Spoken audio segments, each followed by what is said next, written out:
आगे चले, कोई बात नहीं, कोई बात नहीं। अच्छा तो आप बताएं, आपने फिर हिंदुइज्म में कौन सा गॉड आपने देखा? नहीं नहीं नहीं, गॉड देखा नहीं, मतलब गॉड की कॉन्सेप्ट बता रहा हूँ। मतलब जो हाँ कौन गॉड सा है कौन सा? वो हर जगह है। वो तो जो मुसलमान भी जैसे यही कि कहते हैं, शायरा के करीब है। क्रिश्चियनिटी अब्राहमिक गॉड में भी यही है, गॉड इज नहीं एवरीवेयर। नहीं नहीं, हर जगह मतलब गॉड एक मैटर बोल सकते हैं उसको। मतलब गॉड को आप क्या क्या समझते हो ऐसा? दोस्तों यहाँ पर मैंने जब गॉड हर जगह बोला था तो नॉर्मली क्रिश्चियनिटी, जैसे कि क्रिश्चियनिटी से मेरा बहुत क्लोज रिलेशन रहा था, तो वहाँ पर God God as a person था। जैसे कि अगर आपने बाइबल पढ़ी हो तो उसमें लिखा भी है कि ईश्वर ने इंसानों को अपने स्वरूप बनाया, यानी कि अपने तरीके से बनाया। तो इंसान जाति से बातें हर जगह नहीं है, और वहाँ पर ईश्वर हर जगह है, मतलब उसके दो मतलब निकलते हैं कि हर बातें जो ईश्वर को पता होती है, जो उसको एंजल्स बताते हैं, या फिर ऐसा समझ लो अगर ईश्वर हर जगह है तो एक आदमी है यानी एक गॉड है जो हर जगह है, वहाँ पर कुछ ऐसी कॉन्सेप्ट होती है। जो मैंने बात की थी गॉड एज अ मैटर, जैसे कि हम स्पेस के अंदर बंधे हुए, हम स्पेस से बाहर नहीं जा सकते, तो वैसे ही मैंने ईश्वर को एज अ मैटर कहा था। ईश्वर को यहाँ पर इंडिया में एज अ मैटर या ईश्वर तत्व कहा जाता है। तो तत्व जाहिर सी बात है, किसी इंसान का नाम नहीं, इंसान एक तत्व नहीं है, मैटर होता है, उसी को तत्व कहते हैं। तो यहीं पर मैंने ईश्वर को तत्व कहा था जो हर जगह है, तो कुछ उस हिसाब का। देखो गॉड गॉड का एक मतलब मैं कॉन्शियसनेस है, सिंपल, गॉड एक हाँ कॉन्शियसनेस है जो जिसने जिसने हर चीज बनाई है, और वो ओमनीपोटेंट है, ओमनी हाँ। प्रेजेंट है, वो ओमनिशंस है, यानी उसको पास्ट फ्यूचर सबका पता। नहीं नहीं नहीं, ये तो गलत आती है बातें। पास्ट फ्यूचर का नहीं पता, पॉसिबिलिटी पता हो सकती है, पर एग्जैक्टली क्या होगा ये नहीं बता सकता है। जैसे कि अभी एक डाइस ले लो, अगर आप डाइस अब गिराओगे तो आपको पता है कि 1 2 3 4 5 या 6, इन 6 में से कोई एक आएगा, पर आपको ये नहीं पता कि इन 6 में से कौन सा आएगा। आप समझ मेरी बात को? तो तो दोस्तों यहाँ पर मैंने एक सिंपल कॉन्सेप्ट बताई थी कि अगर गॉड है तो वो पास्ट फ्यूचर जानने वाला हो ही नहीं सकता, क्योंकि अगर वो पास्ट फ्यूचर जानने वाला होता तो जाहिर सी बात है अगर सब कुछ कर सकता है तो उसको रोक भी सकता था। बट जाहिर सी बात है यहाँ पर फिक्शन नहीं चल रहा है, यहाँ पर एक प्रेजेंट की बात करें। फॉर एग्जांपल अगर मैं दो इंजीनियर की बात लूँ, एक इंजीनियर है जो चुटकी बजाता है और बिल्डिंग खड़ी हो जाती है, और दूसरा इंजीनियर है जो ईंट लाता है, सीमेंट लाता है और उससे बिल्डिंग खड़ी करता है। इन फिक्शन देखेंगे तो जो फर्स्ट वाला इंजीनियर है जो चुटकी बनाते बिल्डिंग बनाता है वो सुपीरियर लगेगा या वो बड़ा लगेगा। बट अगर रियल लाइफ की बात करेंगे तो उसमें जाहिर सी बात है वो बात पॉसिबल ही नहीं है, क्योंकि जो इंजीनियर है उसको चीज़ें लानी पड़ती है, बिल्डिंग खड़ा करना पड़ता है, तो कुछ उस हिसाब से। तो प्रैक्टिकल में देखा जाए तो सही क्या है, वो जो फिक्शन है कि वो जो सही है। तो यहाँ पर इसने ऐसा मजाक उड़ाया स्टार्टिंग में कि मतलब आगे मेरी बात करने की तो इच्छा कम हो गई। मेरे को वैसे बात करने में इतना कंफर्टेबल नहीं हूँ, मैं बहुत डरता हूँ या फिर अपनी बात साफ तरीके से रख नहीं पाता, हमेशा से ऐसा रहा है। तो बस यही से मैं काफ़ी डिसअपॉइंटेड हो गया और बातें अलग जगह चली गई। देखो उसने क्या आंसर दिया था। गॉड और मुझ में फर्क क्या है? सारी पॉसिबिलिटी पता है, पर क्या अभी देखो, जैसे कि अभी आप ये फोन नहीं काटोगे नहीं काटोगे गॉड को नहीं पता। नहीं, तो फिर गॉड तो फिर निकम्मा गॉड है आपका। नहीं नहीं नहीं नहीं नहीं, अरे इज अ तो स्टूपिड फ्रीडम गॉड। किस बात की? अरे नहीं नहीं, very not stupid stupid. God man. अरे फिर बात ही क्या है? मतलब देखो मैं गॉड को मतलब सिंपल भाषा में डिफाइन करते कि उसको देखा आपने यहाँ पर, तो मतलब इसने बात का मजाक उड़ा दिया, जबकि प्रैक्टिकल में यही पॉसिबल है कि गॉड है उसको सब बातें नहीं पता हो सकती है। और जाहिर सी बात है अगर उसको सब बातें पता है तो वो बातें रोकता क्यों नहीं, तो ऐसे बहुत सारे सवाल उठते हैं जो कॉन्ट्रडिक्शन पैदा करते हैं। तभी तो लोगों ने इब्राहिमिक रिलीजन को ये किया है, रिजेक्ट किया हुआ है। तो ऐसी कुछ बात है, फिर आगे देखते हैं, अभी बहुत सारी बातें हुई थी। लोग बोलते हैं ना ब्रह्मा विष्णु महेश, तो इसको हटा दो, ये एक ही गॉड के डिफरेंट डिफरेंट नेम है। अच्छा। इंग्लिश में देखो, सुनो सुनो, इंग्लिश में बता रहा हूँ मैं एग्जांपल। अच्छा। GOD गॉड होता है ना, तो गॉड को ऐसा हाँ। लो, जनरेट, ऑपरेटर और डिस्ट्रॉयर। तो ये बहुत बेसिक कॉन्सेप्ट है गॉड का, Brahma Vishnu Mahesh, who creates, who operates और हु डिस्ट्रॉय। दोस्तों यहाँ पर मैंने गॉड की बेसिक कॉन्सेप्ट की बात बताई थी कि जितना लोग सोचते हैं या फिर जितना मोस्टली अब्राहमिक रिलीजन में बताया जाता है कि वो बनाने वाला है और बिगाड़ चलाने वाला है और वही बिगाड़ने वाला है। तो ये जो बहुत बेसिक कॉन्सेप्ट है गॉड की, जहाँ से मतलब गॉड का जो ये है कॉन्सेप्ट शुरू होती है, और वही मैंने समझाने की कोशिश की थी पर शायद वो भी ठीक से समझ नहीं आया। ये तीन थिंग हो गए यहाँ पर साइड में। तो जो गॉड है वो ओनली बीइंग है जो इटर्नल है। गॉड के अलावा और दो चीज इटर्नल है। एक है प्रकृति, उसको नेचर बोल सकते हैं, पर नेचर बोलना उतना ठीक नहीं रहेगा, प्रकृति बेस्ट वर्ड है। और सेकंड है सोल, सोल मतलब आत्मा। तो ईश्वर, जीवात्मा और प्रकृति, ये तीन चीज ना इटर्नल है। अच्छा। हाउ? हाँ ऐसा। कहाँ है? हाउ, हाउ मतलब हाउ हाउ हाउ बता रहा हूँ मैं। देखो अभी ये बताओ कि कोई भी चीज की जो बेसिक जो अभी नंबर 2 है, ये किससे मिलके बना है? 1+1। 1+1 नंबर 5 1 1 1 1 5 मिलके बना है, पर नंबर 1 किसी से मिलके बना है? और 0.5 0.5 0.5 0.2 0.8 0.5 0.5 अरे ये तो मैथमेटिक्स कर रहे हैं ना, आप डिवाइड कर रहे हो उसको। एक एग्जांपल दे रहा हूँ। किससे मिल दोस्तों यहाँ पर भी एरोगेंस देख लो। मैंने एक सवाल पूछा, मतलब एक कॉमन सा सवाल है, और यहाँ पर ना एक पैराडॉक्स बैठता है। जब हम इसको डिवाइड कर देंगे तो हम कितना डिवाइड कर सकते हैं, क्योंकि हम 0.00000001 कर सकते हैं, या फिर उससे 0.000 मिलियन ट्रिलियन जीरो लगा के 1 लगा सकते हैं। तो ये एक अलग सा पैराडॉक्स है। इसके बारे में मैं यहाँ डाल दूँगा, इस पैराडॉक्स को ये बोलते हैं, आप इसके बारे में सर्च कर सकते हो। बट मैंने एक बेसिक सा सवाल पूछा था, तो उसमें भी उसने इसका ऐसा जवाब दिया है कि जो डिवाइड करके बता रहा है। जबकि मैंने पूछा है कॉमन, अगर मैंने पहले पूछा था तो 1+1 2 होता है। अभी 1 को तो शायद डिवाइड कर लो, तो इसका मतलब ये नहीं कि हाफ प्लस 1 1 होता है। तो हाफ बोलने से अच्छा उसको 1 ही बोलो। ऐसा 1 को डिवाइड करने ने नहीं बोला था, जो बेसिक यूनिट है वो 1 को लिया है यहाँ पर। तो मैंने उस 1 की बात की थी, तो यहाँ पर भी देख लो। आगे की बात थोड़ी लॉजिकल बड़ी थी, तो वहाँ पर देखते हैं। के बनाना? नहीं नहीं, मैं एक एग्जांपल दे रहा हूँ कि जो नंबर 1 है वो सिंगल 1 है, ऐसा। अच्छा, हाँ, तो जो 1 है तो ईश्वर जो बोलते हैं, गॉड बोल सकते हैं उसको, ईश्वर गॉड आपके लिए इजी रहेगा। तो गॉड एक है, ठीक है। अच्छा, साइज जितना भी बोल सकते हैं, शेपलेस फॉर्मलेस, बट एक है, और ये पूरी दुनिया उसके अंदर है, ऐसा बोल सकते हैं। अच्छा, बोल तो हम बड़ा कुछ सकते हैं। हाँ, अरे नहीं, तो लेकिन अगर आप ऐसा पूछते हो कि गॉड नहीं, इसका क्या एविडेंस क्या है? नहीं, अरे एविडेंस बोले तो सबसे पहले तो लॉजिक के ले लो ना आप। दोस्तों यहाँ पर फिलोसफी की बात चल रही है। अब इसके एविडेंस की बात करें तो ये ऐसी बात है जो ना तो कोई प्रूव कर सकता है ठीक से, ना कोई कम्प्लीटली डिस्प्रूव कर सकता है। बट यहाँ पर फिलोसफी की बात आती है तो एक परफेक्ट ये होगा ना फॉर्म जिसमें गॉड एग्जिस्ट करता हो, वो क्यों करता है, क्या करता है। तो फिलोसफी की बात ऐसी आती है।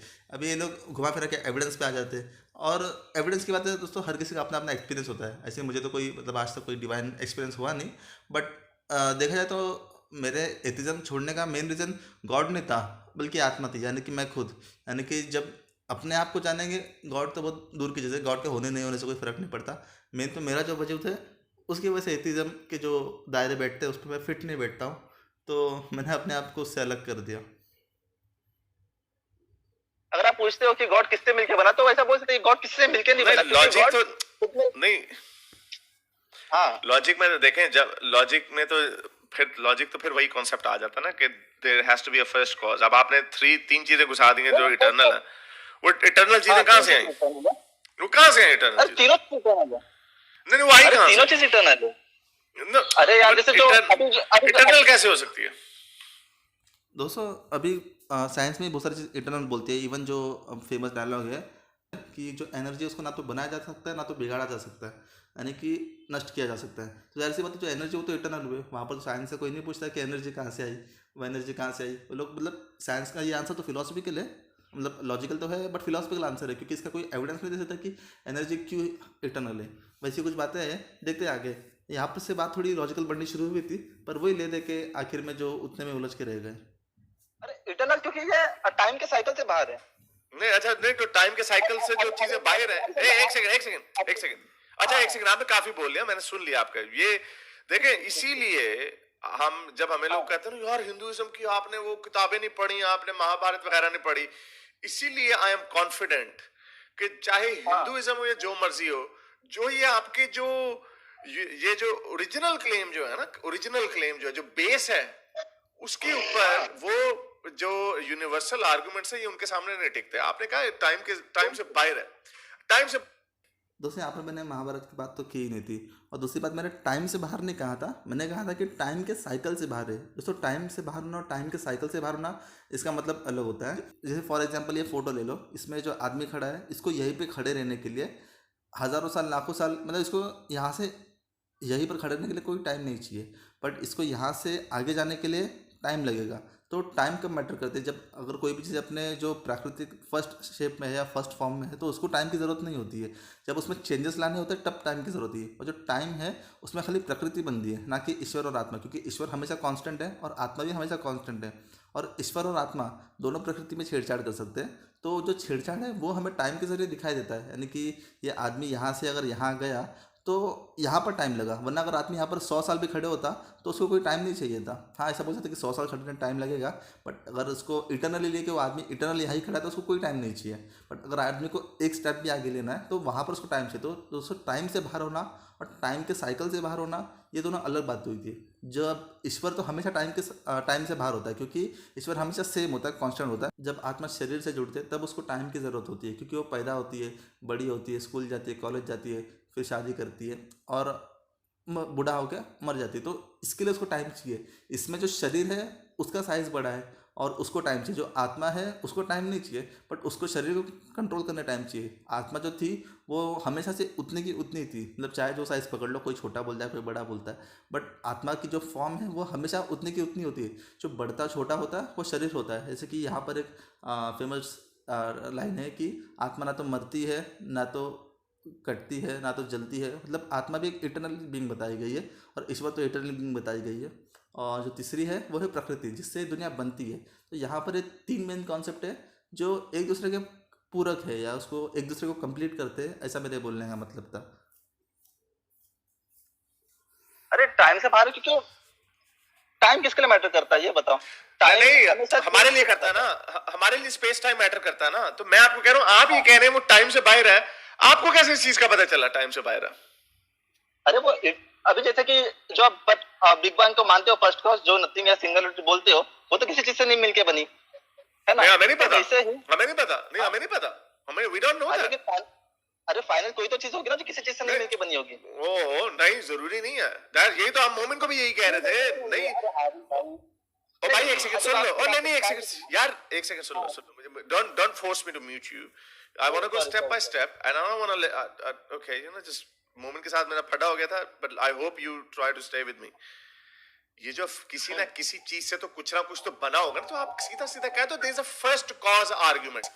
दोस्तों, यहाँ पर ना तो मैंने किसी ना किसी चीज़ से कहा, ना कुछ से कहा। मैंने यहाँ पर अपनी क्लियर थ्योरी दी थी कि ईश्वर से, यानी कि ईश्वर ने अपने आप से दुनिया नहीं बनाई, ईश्वर ने प्रकृति से दुनिया बनाई। यानी कि जो नॉलेज था वो ईश्वर में था, बट जो मैटर था वो ईश्वर नहीं था, वो मैटर था, वो प्रकृति थी। और जैसे कि यहाँ पर बोल रहे हैं कि नथिंग से सब कुछ बन गया, या फिर जैसे कि अभी मैं आपको सुनाता हूँ इसने क्या बोला। हमारे लिए स्पेस टाइम मैटर करता है ना। तो मैं आपको कह रहा हूँ, आप ये कह रहे हैं वो टाइम से बाहर है, आपको कैसे इस चीज का पता चला टाइम से बाहर है? अरे वो अभी जैसे कि जो आप बिग बैंग को मानते हो, फर्स्ट कॉज जो नथिंग है, सिंगुलरिटी बोलते हो, वो तो किसी चीज से नहीं मिलके बनी है ना। हमें नहीं पता, हमें नहीं पता, नहीं हमें नहीं पता, हमें वी डोंट नो दैट। दोस्तों, यहाँ पर देखो क्लियरली झूठ बोल रहा है, क्योंकि एक जैसे मैंने बताया कि एनर्जी कभी बनाई नहीं जा सकती, ना तो कभी नष्ट की जा सकती है। तो ऐसी बात वो इटर्नल है। तो यहाँ पर तो खैर कॉमन से चलता नहीं, हमें नहीं पता। ये दोस्तों जो हमें नहीं पता, ये एथिस्ट लोग बहुत ही एक क्या बोलते हैं, हथियार की तरह यूज़ करते हैं। नॉर्मली मैं भी यूज़ करता था, बट खैर अभी तो बाहर आ गए, तो क्या बोले। अरे फाइनल कोई तो चीज होगी ना जो किसी चीज से नहीं मिलके बनी होगी। ओ नहीं, जरूरी नहीं है दैट। यही तो हम मोमेंट को भी यही कह रहे थे। नहीं ओ भाई, एक सेकंड सुन लो। ओ नहीं, एक सेकंड यार, एक सेकंड सुन लो मुझे। Don't force me to mute you. दोस्तों, यहाँ पर अपनी बात कंटिन्यू करा था, उसने मेरी बात काट के मुझे म्यूट करने की वार्निंग दी थी। आगे देखते। I want to go step by step and I don't want to okay, you know, just moment के साथ मेरा फटा हो गया था, but I hope you try to stay with me. ये जो किसी ना किसी चीज से तो कुछ ना कुछ तो बना होगा ना, तो आप सीधा सीधा कह दो there is a first cause argument. दोस्तों, यहाँ पर फर्स्ट कॉज की बात ही नहीं है। फर्स्ट कॉज में एक ही कॉज होता है, बट यहाँ पर किसी ना किसी चीज़ से कुछ ना कुछ बना होगा। मैंने ऐसा नहीं कहा। मैंने कहा जो एनर्जी है, यानी कि जो गॉड है, वो इटर्नल है। और कुछ ना कुछ से नहीं कहा, मैंने कहा प्रकृति से जो इटर्नल है, जो मैटर इस दुनिया को बनाने के लिए लगता है वो भी इटर्नल है, और जो नॉलेज इस दुनिया को बनाने के लिए लगता है वो भी इटर्नल है, और जिसके लिए ये दुनिया बनती है वो भी इटर्नल है। ये तीन बीइंग मैंने इटर्नल बताई है, और इसको आप लॉजिकली वेरीफाई बिल्कुल कर सकते हो। ये आर्गुमेंट यहाँ पे खत्म हो जाता है जब फिर हम आपसे ये कहते हैं कि वो इटर्नल जो है, जो इटर्नल है, उसका भी कोई आपको कॉज बताना पड़ेगा। आप इटर्नल कह के बच नहीं सकते। इस तरह से हम गॉड, जो अब्राहमिक गॉड है, हम उसको भी मान लेंगे कि वो इटर्नल है। We can also say the same thing. आपका बल्कि और कॉम्प्लिकेटेड है। मुझे कोई यूनिवर्स में कोई ऐसी चीज बता सकते हैं जो कॉम्प्लिकेटेड से सिंपल पे गई हो, वो एंट्रोपी आ जाती है क्या? जितनी भी कॉम्प्लिकेटेड चीजें हैं उनकी सिंपलर बिगिनिंग्स होती हैं। यूनिवर्स में हर चीज ऐसे होती है। तो आपकी जो इटर्नल बीइंग जो है, आत्मा है, गॉड है, और तीसरी क्या चीज थी? पृथ्वी नहीं, प्रीत क्या? प्रीत का प्रकृति, जो भी था, नेचर, जो भी नेचर था। बोल सकते हैं। हाँ चलो नेचर जो है, हालांकि चलो ओके नेचर भी, ये जो तीनों चीजें जो आपने जिनको इटर्नल कह दिया बड़े मजे से, you will have to tell us how are they eternal, और ये कॉम्प्लिकेटेड है, these are complicated things, how did they come into being. अगर कोई ये कहे ना, अगर कोई ये कहे कि गॉड एक there is a argument कि there was always something rather than nothing, that something can be simple but it cannot be complicated, something जो था, दैट समथिंग सिंपल जो था, that gave rise to God, but again वो eternal नहीं होगा फिर। So these are very simple. यहाँ पर उसने बोला कि हमेशा कुछ था जिसने गॉड को बनाया। अभी दोस्तों अगर हमेशा जो कुछ था जिसने गॉड को बनाया, तो ऐसे भी कह सकते कि हमेशा से गॉड था जिसने कुछ को बनाया। फिर यहाँ पर इनको ये तो दिखता नहीं, और उसने कहा कि ये जो था वो सिंपल था। तो मेरा भी मानना यही है कि जो चीज़ें हैं ये सिंपल है, बट जो यहाँ पर जो नॉलेज होल्डर की बात है, यानी कि आत्मा और ईश्वर, ये दोनों कॉन्शियस होते हैं और ये दोनों नॉलेज होल्ड कर सकते हैं। आत्मा भी नॉलेज होल्ड करती है और ईश्वर भी नॉलेज होल्ड करता है, बट प्रकृति ये अनकॉन्शियस होती है, फिर इसको बोलते हैं जड़, नॉन लिविंग बीइंग बोल सकते हैं एग्जाम्पल के लिए, इसको जड़ बोलते हैं। इसमें कोई नॉलेज स्टोर नहीं होती है। जो मटेरियल है वो प्रकृति है जिससे ईश्वर ये दुनिया बनाता है। ऐसे कुछ कॉन्सेप्ट की बात कर रही है, पर ये बात तो समझ ही नहीं आ रही है। यूनिवर्सल आर्गुमेंट्स, और अब you can say something, how I don't know how you gonna prove that, but sure. मैं ये बोल रहा हूँ कि जो किसी भी जिसकी जो सबसे लास्ट कॉज होती है वो तो इटर्नली हुई ना। जैसे कि अभी समझो मैटर हो गया, मैटर के बाद मॉलिक्यूल, मॉलिक्यूल के बाद अभी क्वार्क लेते हैं लोग, तो हो सकता है क्वार्क को लोग इटर्नल मानते हो, क्वार्क से बेसिक जाएंगे तो स्ट्रिंग्स बोल सकते हैं। तो कोई तो चीज होगी जो इटर्नल होगी। नो, क्यों नहीं होगी? मतलब कोई चीज इटर्नल हो नहीं सकती। ओके ओके, ये है, no sorry, you right. Let's just say, हाँ, लेट्स जस्ट क्वार्क से से, छोटे से लेट्स जस्ट से कोई चीज इटर्नल होगी, वो जो भी इटर्नल होगी वो कॉम्प्लिकेटेड नहीं होगी। नहीं, कॉम्प्लिकेटेड नहीं है, सिंपल है। ये गॉड जो कॉन्शियसनेस है, ये कैसे सिंपल होगी? अरे गॉड जो है उसके अंदर नॉलेज है। नहीं तो नॉलेज कहां से आ गया? नॉलेज तो और कॉम्प्लिकेटेड हो गया। अरे अभी नॉलेज दिखाई थोड़ी देते, नॉलेज तो कोई फिजिकल स्ट्रक्चर लेकिन कॉम्प्लिकेटेड तो है ना, लेकिन सिंपल तो नहीं है ना। अरे सिंपल नॉलेज इज कॉम्प्लिकेशन। नहीं नहीं, नॉलेज नहीं, ओ फिजिकल ना हो, लेकिन it's a collection of information ना। Collection of information is more complicated than simple. अरे वो तो इटर्नल है। तो वो आप कह रहे हो ना इटर्नल है, मैं आपको ये कह रहा हूँ इटर्नल अगर कोई भी चीज होगी वो सिंपल होगी ना। यूनिवर्स में कोई एग्जांपल दो जो कॉम्प्लिकेटेड से सिंपल जाती हो। वो डेवोल्यूशन हो सकती है, लेकिन कोई आपको चीज ऐसी नहीं मिलेगी जो सिंपल से कॉम्प्लिकेटेड ना, जो कॉम्प्लिकेटेड चीज होगी वो सिंपल से ना शुरू हुई हो। आपको कोई ऐसी चीज नहीं मिलेगी यूनिवर्स में। दोस्तों यहाँ पर जो कॉम्प्लिकेटेड की बात आ रही है, तो मैंने बताया कि ईश्वर नॉलेज होल्डर है। अभी यहाँ पर जैसे कि एक बिग बैंग थ्योरी है, तो जब साइंटिस्ट लोग ने विचार किया कि आखिर बिग बैंग कब तक होगा या फिर कब तक दुनिया फैलती रहेगी, तो उन्होंने फाइनली एक और नई थ्योरी दी जो बिग बाउंस थ्योरी कहलाती है, जो फिर से एकदम फैलने के बाद फिर से एकदम स्ट्रेच, एकदम जब फाइनल स्टेज पे स्ट्रेच हो जाएगी उसके बाद वो फिर से सिकुड़ने लगेगी और फाइनली फिर से एक सिग्नल पे आएगी, फिर से वो बड़ी हो जाएगी, फिर से छोटी हो जाएगी। तो ये जो प्रोसेस है वो लाइफ टाइम चलती रहेगी, यानी कि इटर्नल चलती रहेगी। इसको इन्फ्लेशन थियरी कहते हैं, इटर्नल इन्फ्लेशन थियरी, जहाँ तक मेरे को याद है।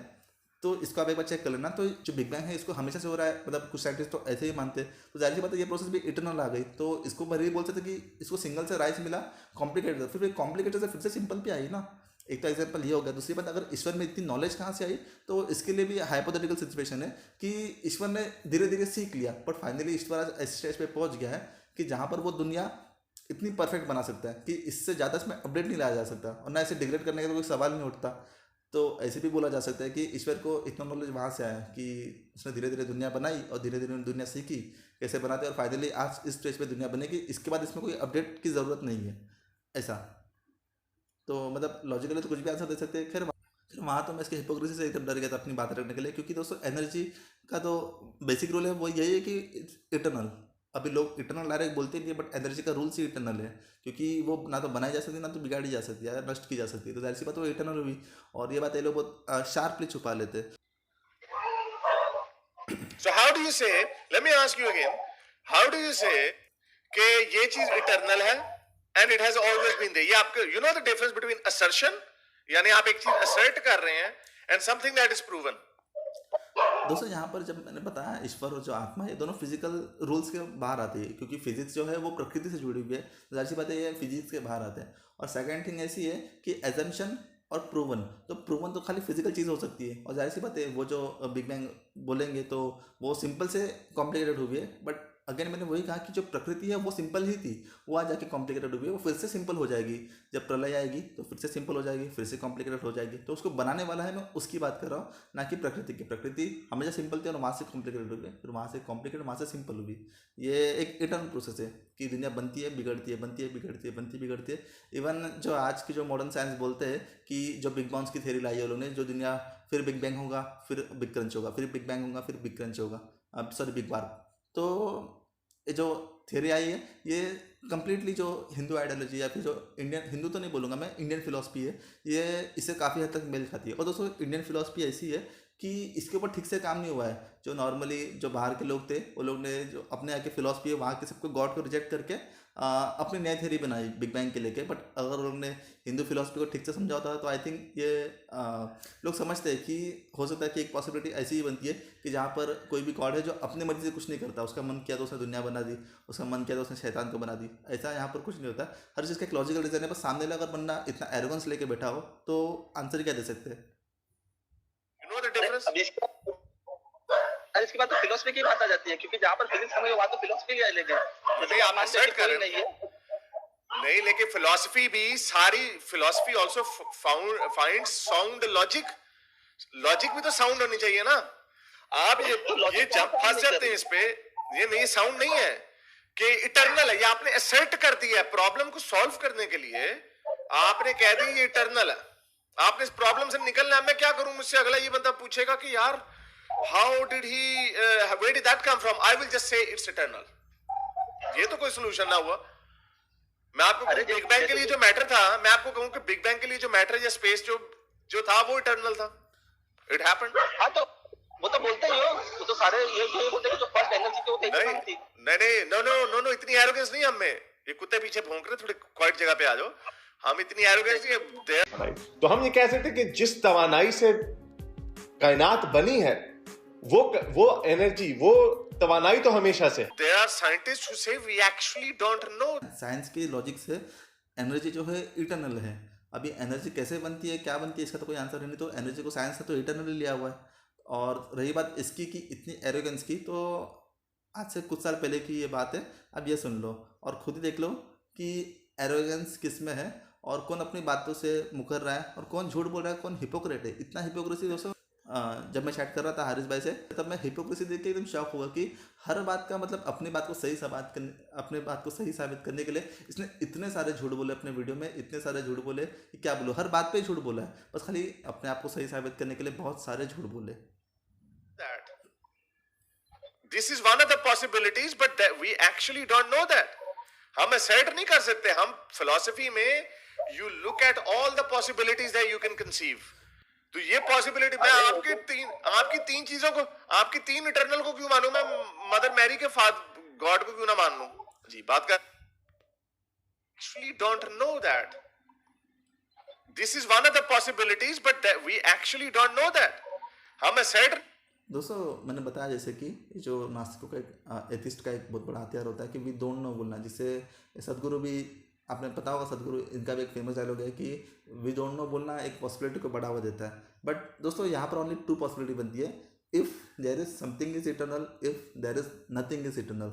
If nothing is eternal then nothing should be exist, it means something is eternal दोस्तों। और यहाँ पर समथिंग में खाली एक चीज़ क्यों आती है, जैसे कि अगर बिग बैंग हुआ तो क्यों हुआ, इसका तो कोई आंसर आज तक मिलता नहीं है। लोग बोलते हैं डार्क एनर्जी से हुआ, डार्क एनर्जी कारण वाले। लेकिन दोस्तों जो यूनिवर्स है तो उसका पर्पस क्या है, ये जो है वो खाली फिलॉसफी समझा सकती है। और सबके अपने अपने फिलॉसफी है। अब्राहमिक के अपने फिलॉसफी है, इंडियंस के अपने फिलॉसफी है, ग्रीस के अपने फिलॉसफी थे, उससे पहले जो मिस्र थे जो तबाह हो गए आज की तारीख में, तो उनकी अपनी फिलॉसफी थी।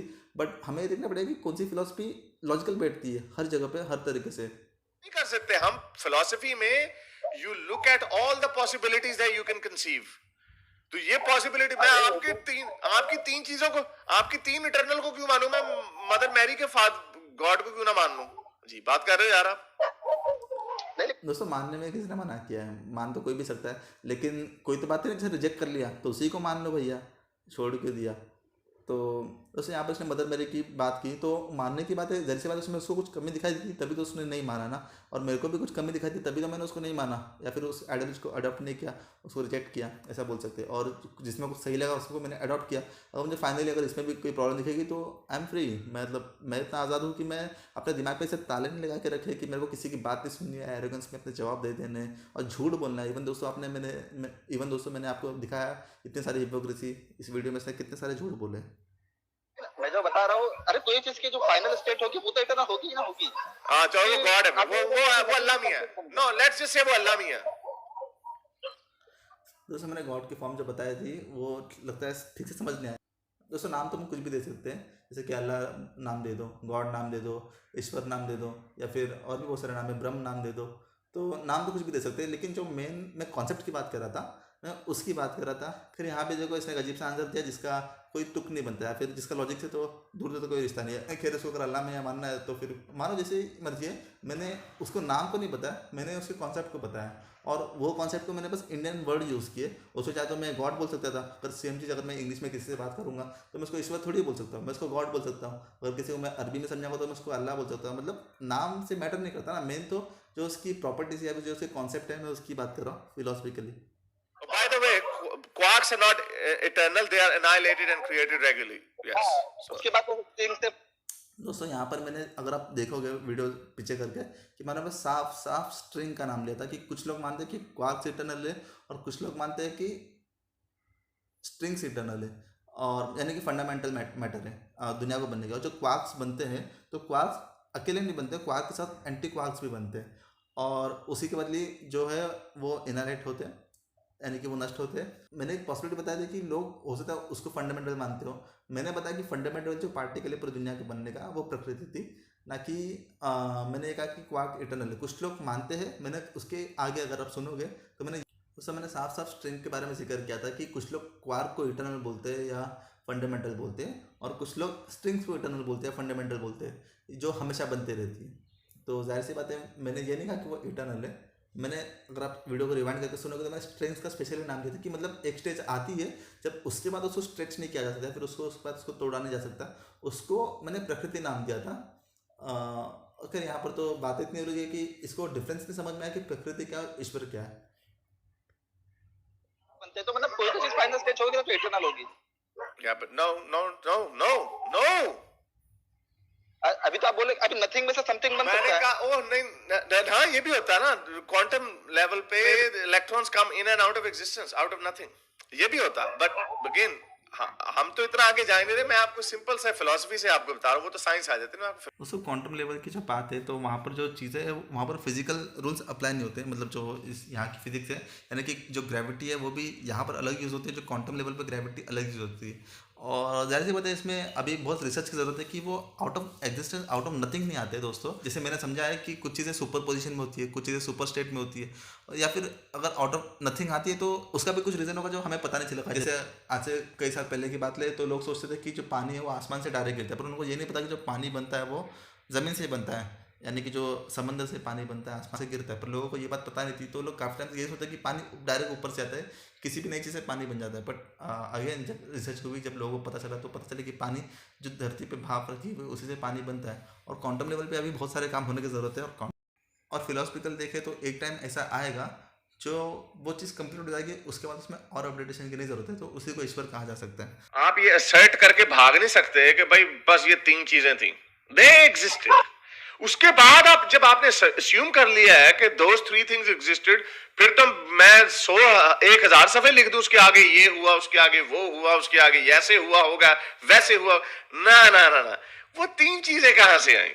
दोस्तों नॉर्मली फिलोसफिकली असर्ट करके चलते हैं कि ऐसा होगा, और उसके आगे जो लोग बातें बताते हैं उसको जब लोगों को क्रॉस चेक करते हैं, फिर क्रॉस वेरीफाई करते हैं, तो वो उनकी लॉजिक में नहीं बैठती है। जैसे कि अगर मैं क्रिश्चियनिटी से बात करूँ, वहाँ पर ईश्वर ने जो दुनिया बनाई वो एकदम क्यों बनाई वो डायरेक्ट तो पता ही नहीं चलता कि उसने एक्चुअली दुनिया क्यों बनाई, अचानक क्या ज़रूरत पड़ गई, जबकि वो लोग हमेशा से थे। और ईश्वर, आत्मा और क्या बोलते हैं उसको, पिता पुत्र पवित्र आत्मा, तो ये तीनों हमेशा से अपने आप में खुश थे। तो इसको अगर ईश्वर हमेशा से इतना खुश था तो उसको ज़रूरत क्या पड़ गई दुनिया बनाने की और इंसानों को बनाने की, उसमें इंसानों को इतने खास बनाने की। तो ऐसे बहुत सारे सवाल होते हैं, आगे तो 1000 दफ़े लिख लो, लेकिन वो लॉजिकली तो बैठना चाहिए ना। तो वही बात आती है, तभी तो लोग किसी आइडियोलॉजी को अडॉप्ट करते हैं और किसी आइडियोलॉजी को रिजेक्ट करते हैं। अरे वो तो उसी को तो इंटरनल कहा गया है। अब कहा, बस कह दिया तो बस ऐसे हम नहीं मानते इसको। ठीक है, चलो ओके।